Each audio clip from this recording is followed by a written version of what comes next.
I'm thinking about multiple families that I have worked with and are working with who, because they're not in a marriage situation, they have some embarrassment. They see all their other white friends and all the other Hispanic friends, they're married, but they don't have that ring.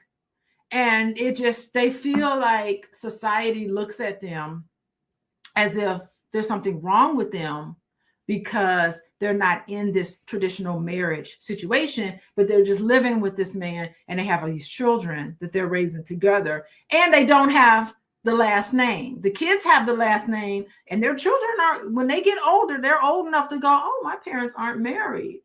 I'm just thinking psychologically, what does that do?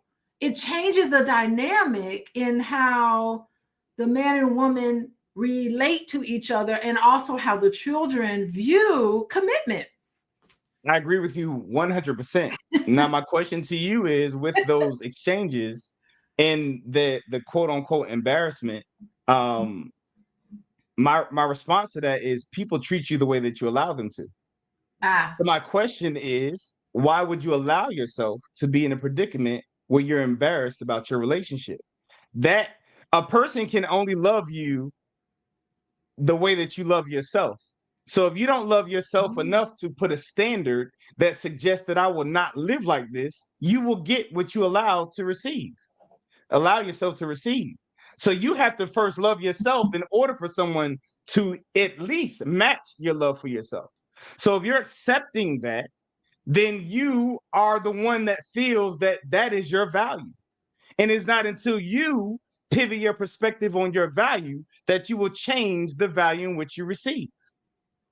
But what if it's just like, I just love him, Edward. I love him. It's gonna break my heart for us to not be together. And so I'd rather have this than to have no man at all, because I don't want to be raising these kids all by myself. What'd you say to me? What you gonna That say is to a me, wonderful, Edward? and I would ask you this.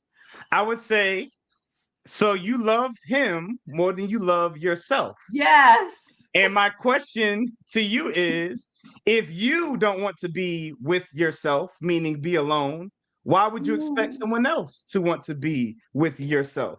Because you saying you don't want to be alone suggests that you can't stand being in a room with you by yourself. So if you can't stand being with you by yourself, why in the world would you expect someone to sacrifice their life to want to be with you? And Okay. this is not This women is or men. great. I have men that come to me and they complain about how their spouses or the women are. And I ask them the same exact question. This is not gender specific by any means, but I'm gonna play the game that we're playing. We can make it a woman's thing. We can make it, but I guarantee you the same argument that you have for the woman, I guarantee I have the same argument for a man. We can do this Oh, all day. Please oh bring the yes, I'm questions. playing devil's advocate because I love this. Okay, so if I kick him out because he won't make that commitment to me, he won't make a vow to me, and I get rid of him, I need help. I'm going to be a single mom. I'm going to be yet a statistic. He ain't putting a ring on it. Thank you, Black America Television News and Information. How you doing?